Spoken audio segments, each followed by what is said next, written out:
Amados irmãos, estamos iniciando o nosso momento com a palavra de Deus.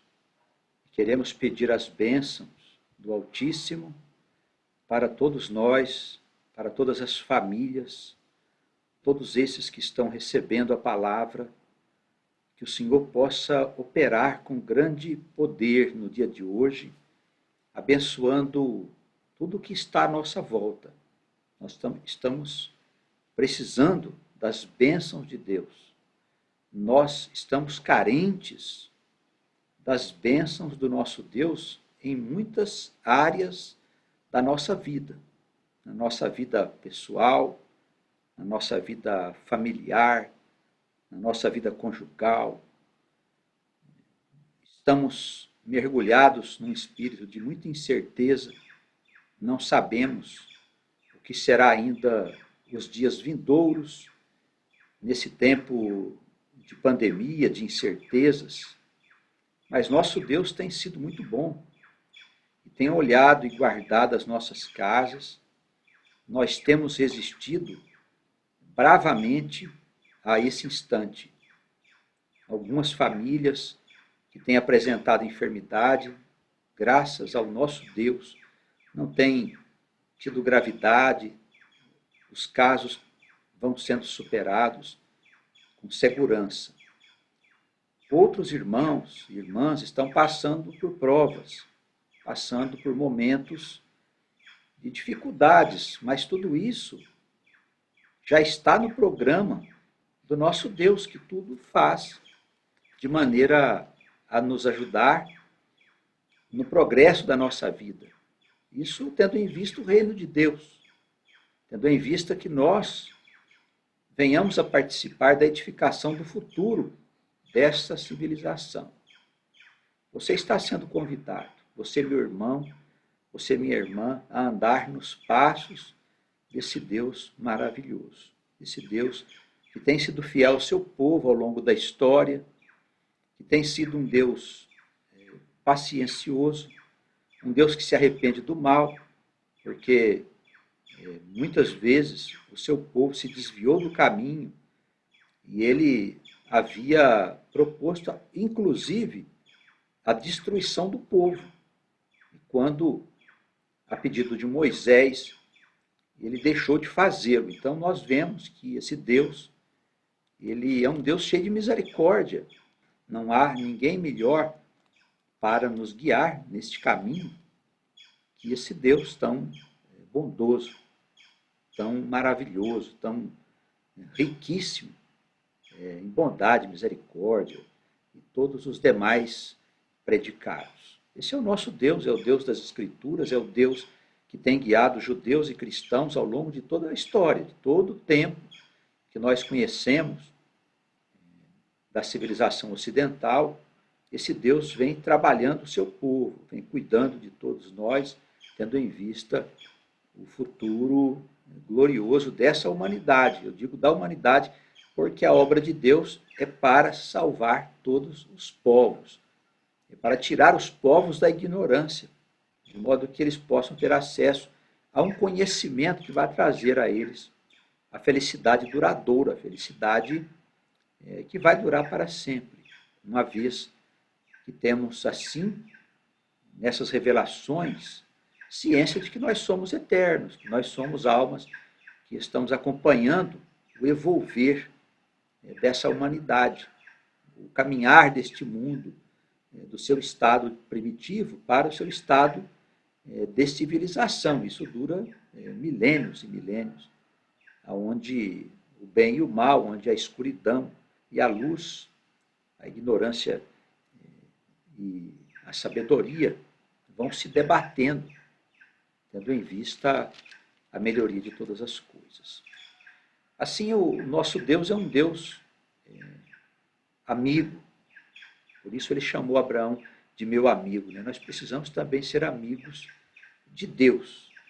E como é que nós podemos mostrar essa amizade? Eu penso que é fazendo com que nossa vida esteja dentro do possível, ajustada as normas e as regras do nosso Deus. Eu digo dentro do possível porque nem sempre nós ainda estamos com uma vivência favorável.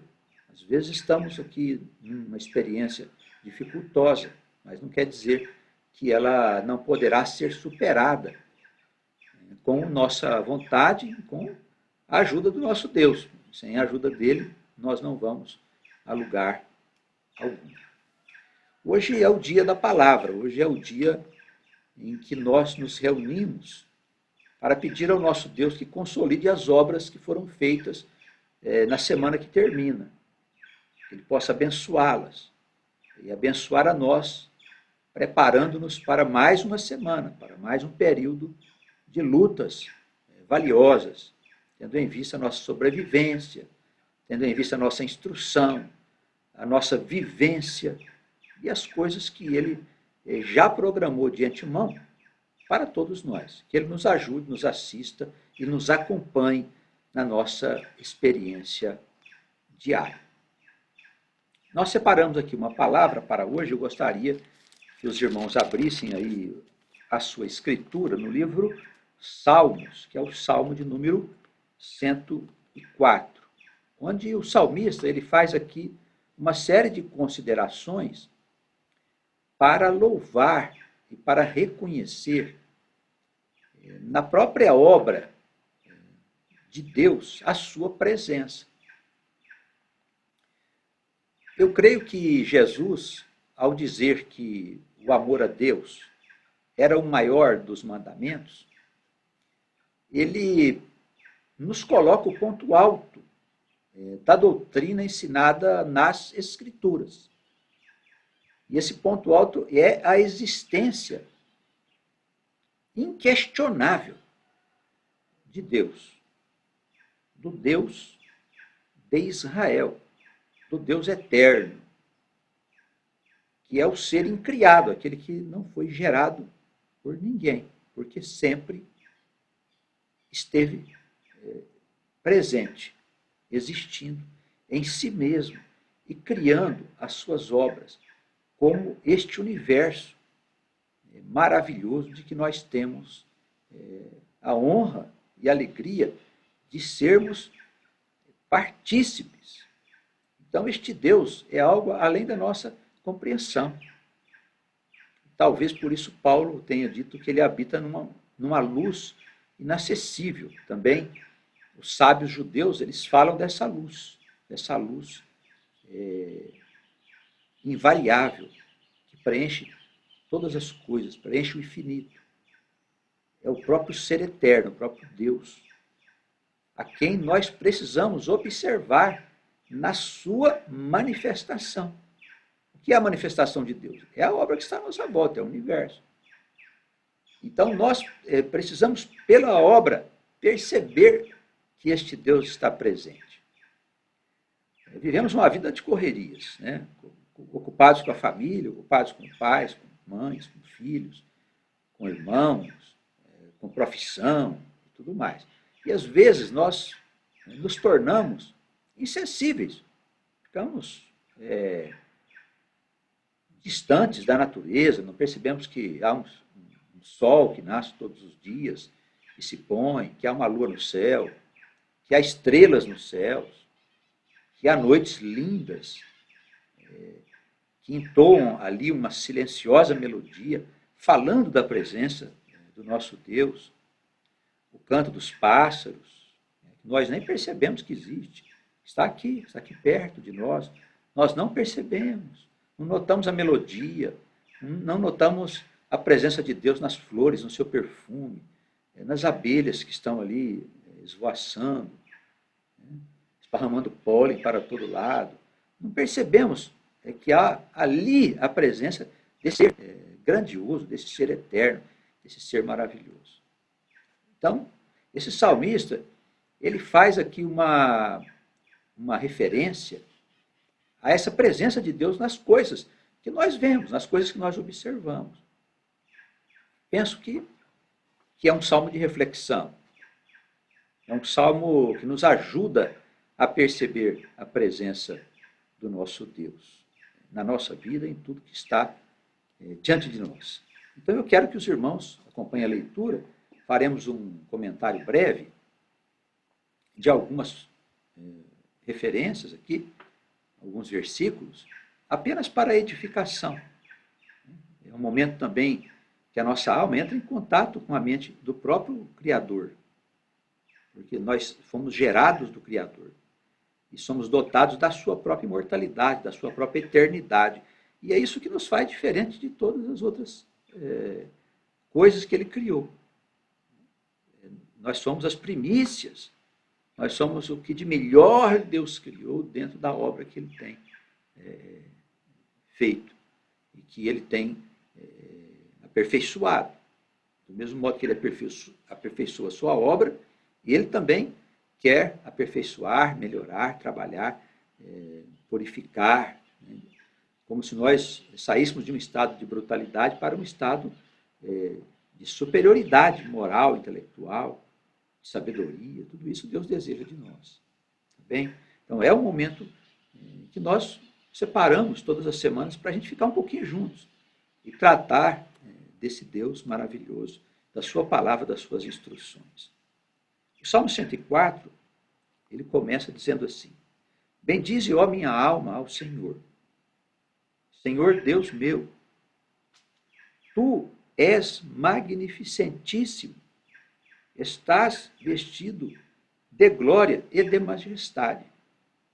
Ele se cobre de luz como de um vestido, estende os céus como uma cortina. Põe nas águas as vigas das suas câmaras, faz das nuvens o seu carro, anda sobre as asas do vento, faz dos seus anjos espíritos, dos seus ministros um fogo abrasador. Lançou os fundamentos da terra, não vacilará em tempo algum. Tu a cobriste com o abismo, como com um vestido. As águas estavam sobre os montes. A tua repreensão, elas fugiram. A voz do teu trovão, elas se apressaram. Subiram aos montes, desceram aos vales, até ao lugar que para ela fundaste. Termo lhe puseste, que não ultrapassarão, para que não tornem mais a cobrir a terra. Uma introdução do Salmo é uma coisa assim grandiosa, porque ele fala que Deus ele está vestido de glória e de majestade. Diz assim que ele é magnífico, é magnificentíssimo, né? É um Deus que tem uma grandeza, uma glória, da qual nós não temos como nem apreciar.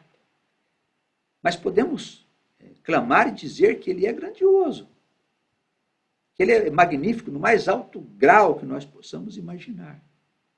Parece que esse era o pensamento dele, reconhecendo que está além da nossa concepção. Glória e majestade, quer dizer, tudo aquilo que se pode observar na criação, e que o homem fica boquiaberto diante dessa obra que é fantástica, irmãos. É algo maravilhoso. Tudo isso fala-nos desta glória e dessa majestade desse ser que está além de tudo e que tudo gerou e sustenta com o seu pensamento, com a sua mente grandiosa. E é nisso que está a sua glória e a sua majestade. Ele se cobre de luz. Assim. O ser divino é a própria luz. E é importante a gente entender a luz não como apenas algo que brilha, mas é importante nós entendermos também que ele se cobre de sabedoria, porque luz, ao contrário de trevas, significa nas Escrituras também o saber. Então, este Deus, ele é coberto de sabedoria, porque ele é a própria sabedoria, assim como ele é a própria luz. Cobre-se de luz como se estivesse coberto de um vestido. Estende os céus como uma cortina.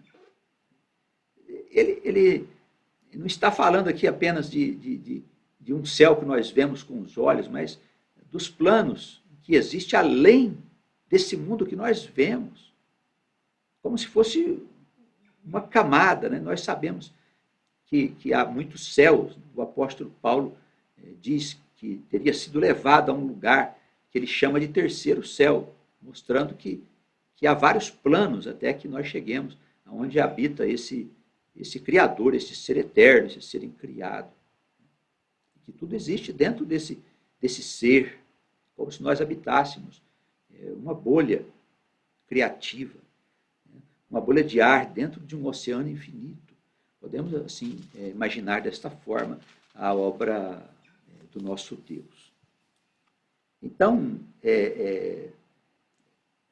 faz das nuvens o seu carro, põe sobre as águas as colunas onde sustenta a sua casa, a sua câmara.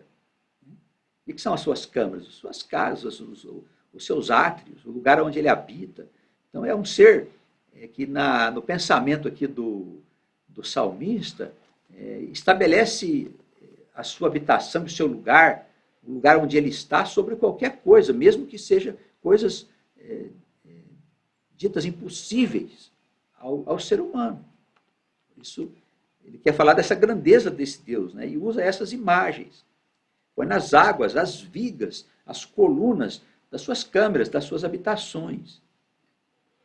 Faz das nuvens o seu carro, como se ele pudesse estar em cima das nuvens e viajar com o vento para o lugar que ele quisesse.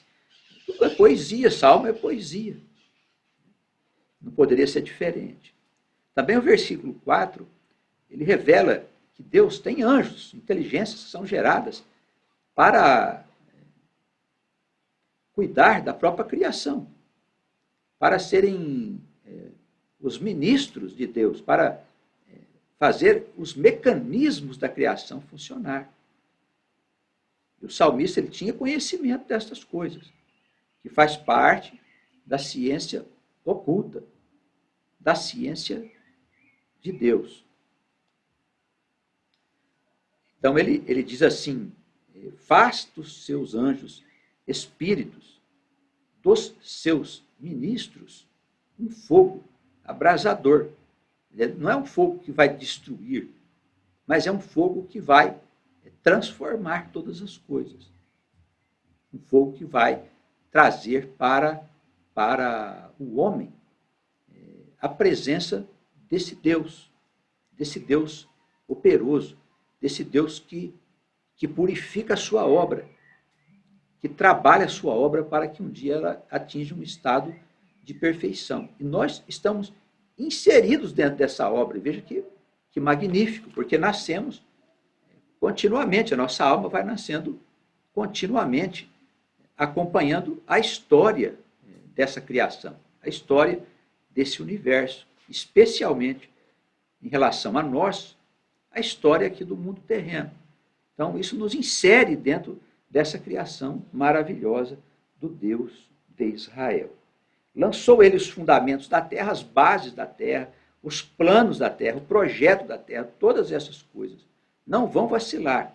O homem pensa que a terra será destruída, seja por uma enfermidade, seja por uma tragédia, nada disso vai acontecer, porque Deus está no comando.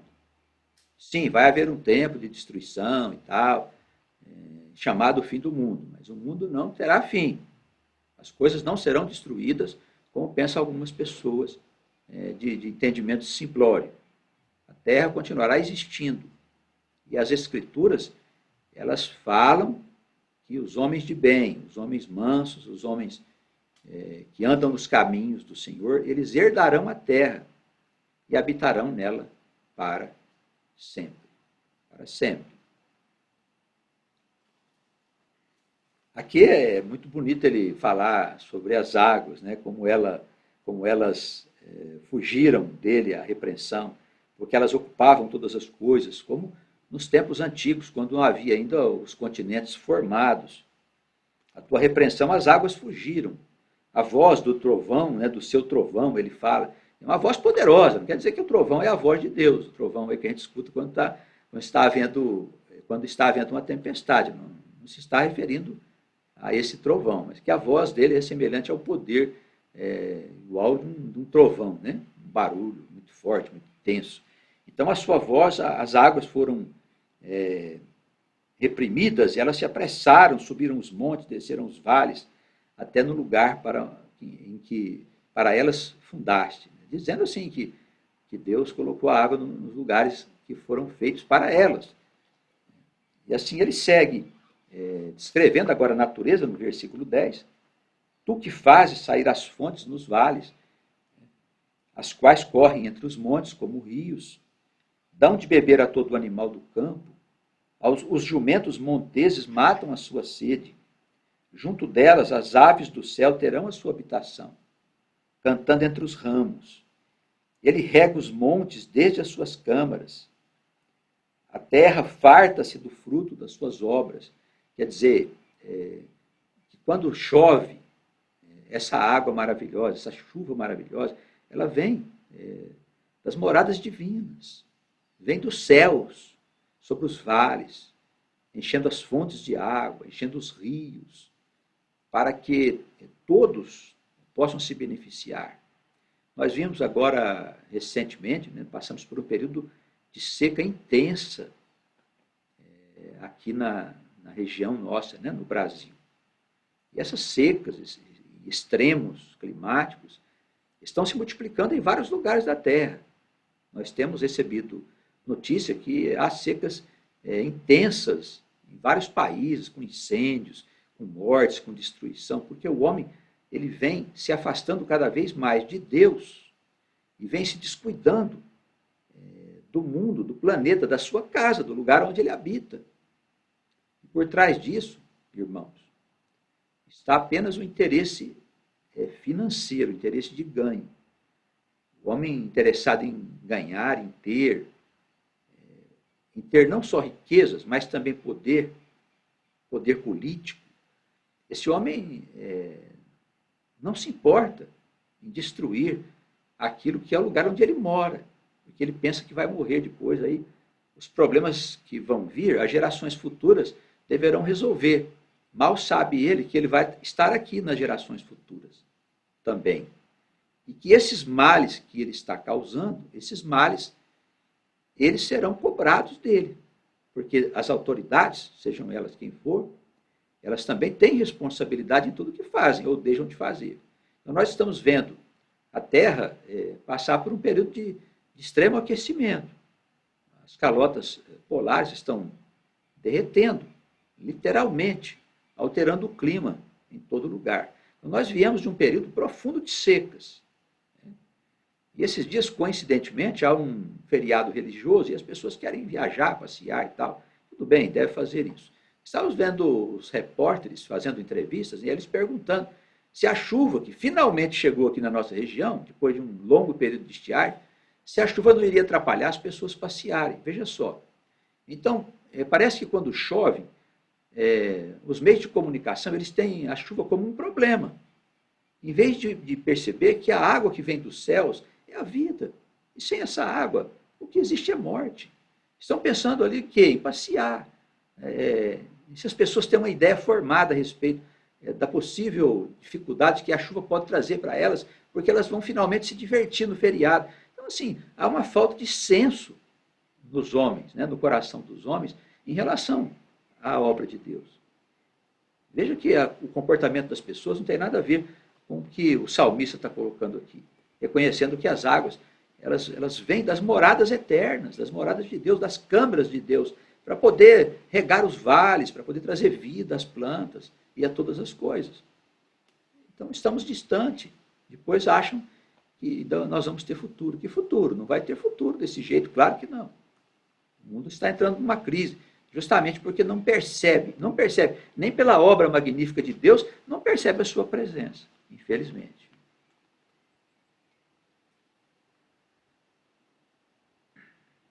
A chuva, versículo 14, faz crescer a erva para o gado, as pastagens, e a verdura, comida para a saúde do homem.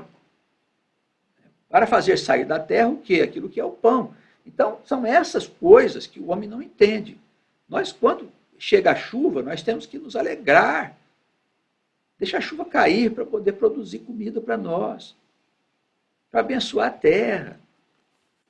Porque é diferente você comer uma comida que é feita por irrigação artificial e você comer uma comida que foi produzida pela chuva de Deus.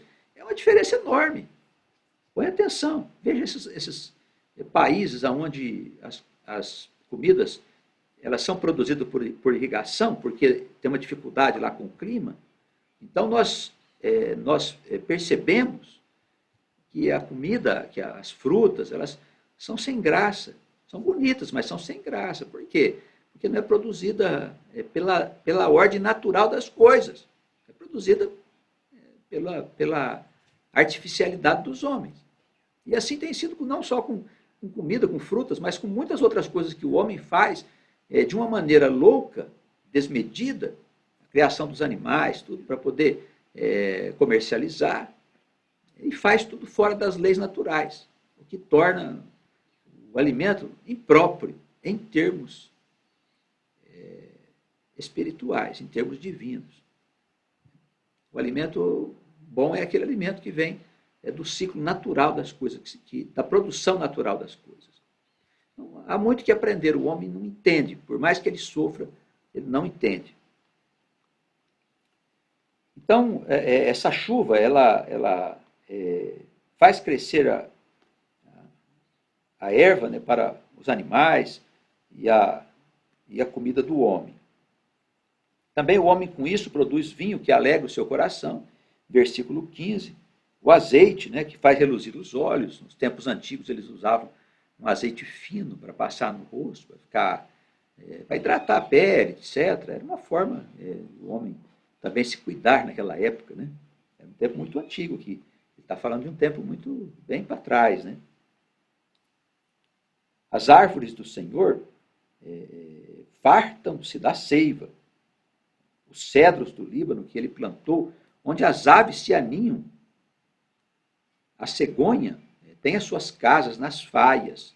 Os altos montes são para as cabras monteses. Rochedos são refúgio para os coelhos. Designou a lua para as estações. O sol conhece o seu curso. Todos os dias ele de manhã aparece.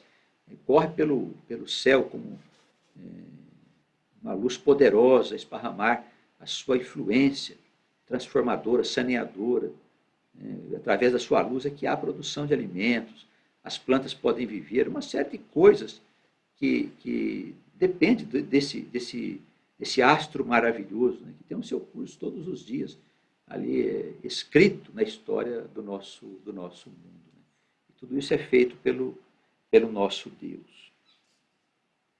Então, tudo aquilo que Deus permite que seja feito, construído, pela ação do seu Espírito, né, dos seus ministros, tudo isso alegra o coração do homem, traz vida para ele, traz paz para ele.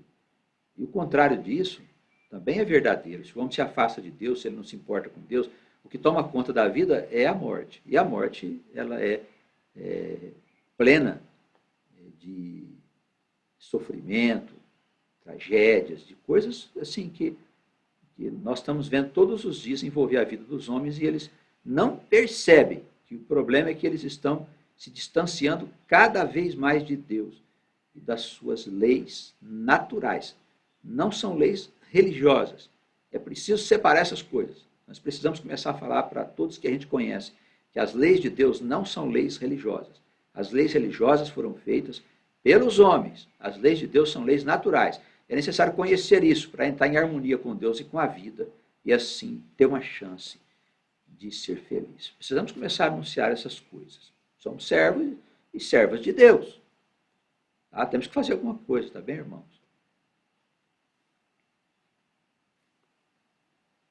Ordenas a escuridão, versículo 20, e faz-se noite.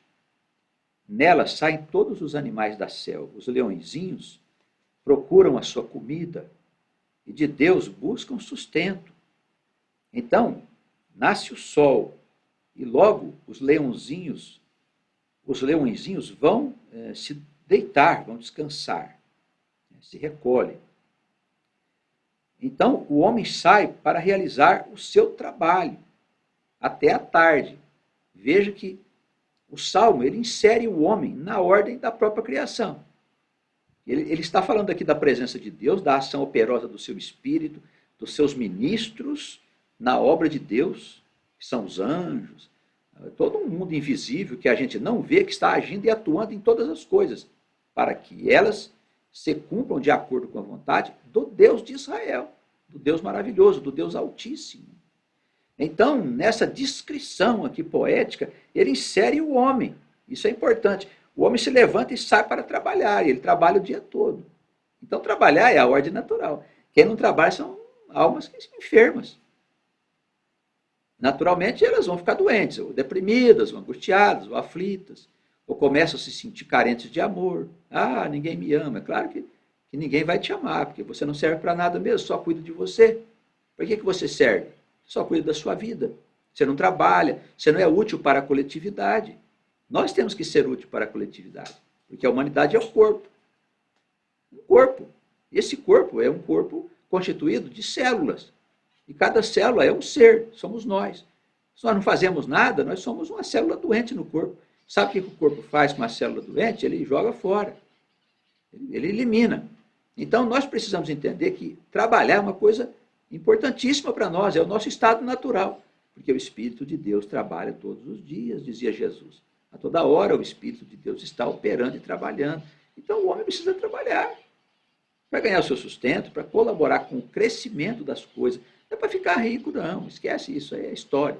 Isso é conversa, foi criada no Império. Esquece isso. Isso aí vai ser eliminado. Ninguém trabalha para ficar rico. A gente trabalha para poder ganhar o nosso sustento e a gente ser útil para a sociedade da qual nós fazemos parte. É para isso que nós trabalhamos. Então o homem sai ao seu trabalho, no versículo 23, e o faz até a tarde. Ó Senhor, versículo 24, quão variadas são as tuas obras.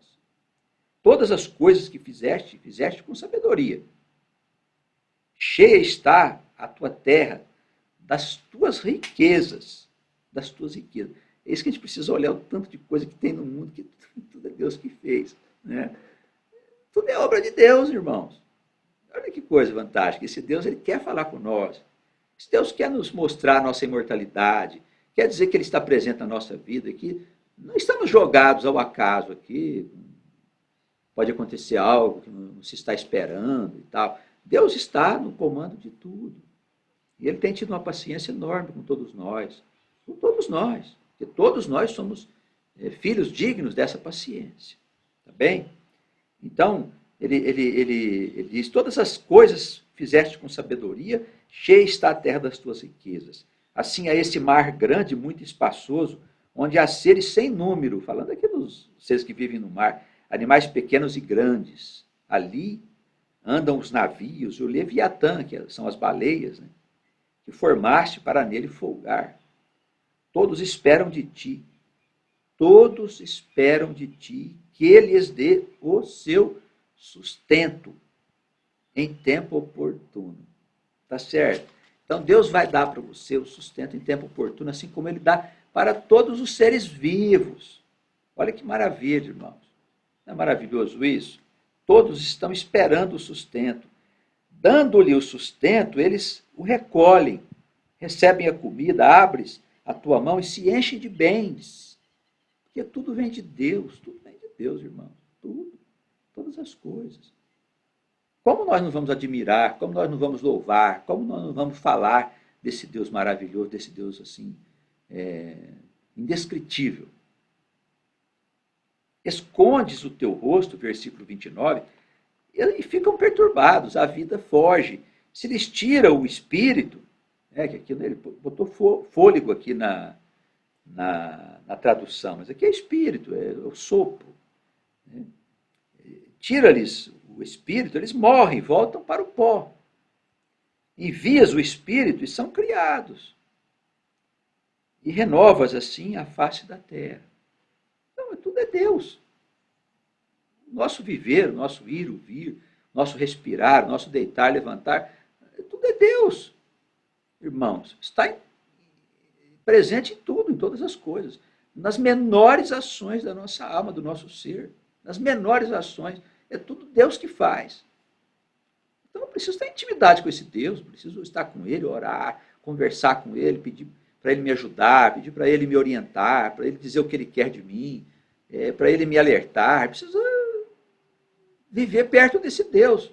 É o poder que está em todo lugar. Onipresente, onipotente e tudo mais. Onisciente, sabe de todas as coisas. A glória do Senhor durará para sempre. Vai passar? Não vai, claro que não. Nasceu tudo dele. Como é que vai passar? A glória do Senhor durará para sempre. Durará para sempre. O Senhor se alegrará nas suas obras. Por quê? Porque Deus se alegra na obra que Ele fez e faz. É alegria para Deus conduzir toda a sua criação, todas as suas criaturas, todos nós que somos os seus filhos no caminho da felicidade suprema, da felicidade duradoura, da felicidade que não vai passar. E essa felicidade é para todos os homens, para todas as nações. Israel foi escolhido por causa disso, para que ele pudesse ajudar as nações a encontrar a felicidade definitiva. Lembre-se que Jesus disse que a salvação vem dos judeus, não vem de um judeu. As pessoas pensam que ele falou isso porque ele era judeu. Não, a salvação vem dos judeus, dos verdadeiros crentes, daquele povo das Escrituras, daquele Israel bíblico, que envolve judeus e cristãos. Não todos, mas envolve judeus e cristãos, como uma nação que se formará logo no período depois do Apocalipse, no período pós-apocalíptico, se formará para que ajude as demais nações salvas, os povos, a encontrar o seu próprio caminho, o caminho da sua felicidade. Haverá paz no mundo e justiça para sempre. É isso que nós encontramos no projeto de Deus para essa humanidade. Está bem delineado nas Escrituras Sagradas. Bem, a glória do Senhor, pois, durará para sempre. O Senhor se alegrará nas suas obras. Olhando ele para a terra, ela treme. Tocando nos montes, fumegam. Né? Que é poesia. Cantarei ao Senhor enquanto eu viver. Cantarei louvores ao meu Deus enquanto eu tiver existência.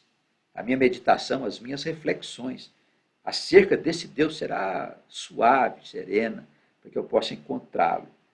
Eu me alegrarei no Senhor. Me alegrarei nele. Qual que é a minha alegria? É Deus, porque Ele é o poder que tudo cuida, que zela de todas as coisas. Bem, desapareçam da terra, encerra o salmo, os pecadores, os ímpios, que eles não sejam mais encontrados. Bendiz, ó minha alma, ao Senhor, louvai ao Senhor. Termina aqui essa poesia maravilhosa do Salmo 104. Eu espero que, irmãos, esse momento com a palavra, esse instante que nós convivemos aqui com este salmo, possa ter sido útil para despertar em nós o desejo de conhecer mais de perto esse Deus que se faz presente na sua obra grandiosa. Vamos desenvolver em nós um pouco de sensibilidade por todos e pela obra de Deus, pelo jardim que está na nossa casa, pelas flores, pelos animais, pelos insetos, por tudo, pelas plantas, por tudo que está diante de nós, pelos necessitados, pelos nossos familiares queridos, pelos familiares bons, os problemáticos, tudo isso faz parte do contexto de Deus. Não tem nada errado não, irmãos.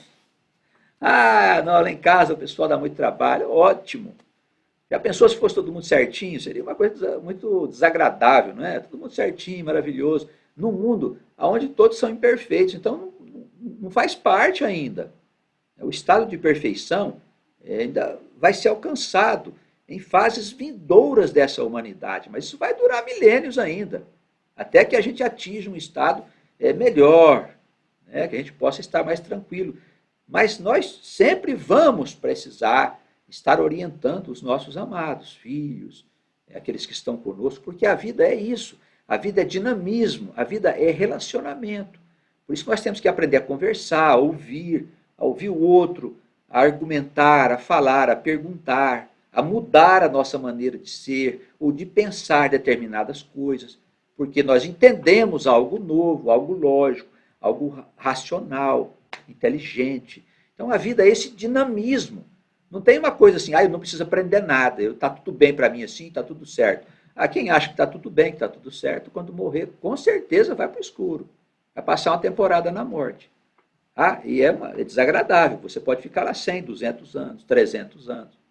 Há uma turma lá que ficou até 1000 anos, segundo dizem as escrituras, lá nos eventos da Babilônia. Então, as almas não renasceram enquanto não terminaram os 1000 anos. É difícil, hein? Passar um aperto aí de uns séculos aí sofrendo.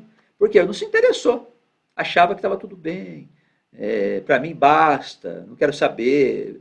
É uma simplicidade isso, né? Uma simplicidade. Então, Deus é dinamismo, Deus é vida, Deus é diálogo, é alegria, é paz, é mesmo divergência. Né? Nós podemos divergir das pessoas de uma forma civilizada, por que não? E qual a dificuldade que há nisso? Não tem necessidade de ser todo mundo igualzinho, tá bem? Nós todos precisamos andar nas mesmas linhas mestres da Escritura Sagrada, porque há um conjunto de regras. Então, todo mundo precisa se esforçar para encaixar ali dentro dessas regras, dessas leis, desses ensinamentos, desses fundamentos que Deus colocou no mundo, para que a gente possa ir ajustando a coletividade. Eu preciso demonstrar interesse em andar nos caminhos do Senhor, senão fica difícil, né, irmãos? Aí vamos ter que ser submetidos a outras ferramentas corretivas. Geralmente envolve a dor. Envolve uma doença, envolve uma tragédia, uma dificuldade, uma prova, uma vida difícil, complicada. O futuro pode não ser bom por causa de nós, devido a nós mesmos não nos interessarmos. É só por isso. Então, vida é dinamismo. Vamos viver, todos nós, você, e anunciar as boas novas do reino. Tá bem? Você está sendo convidado, você, meu irmão.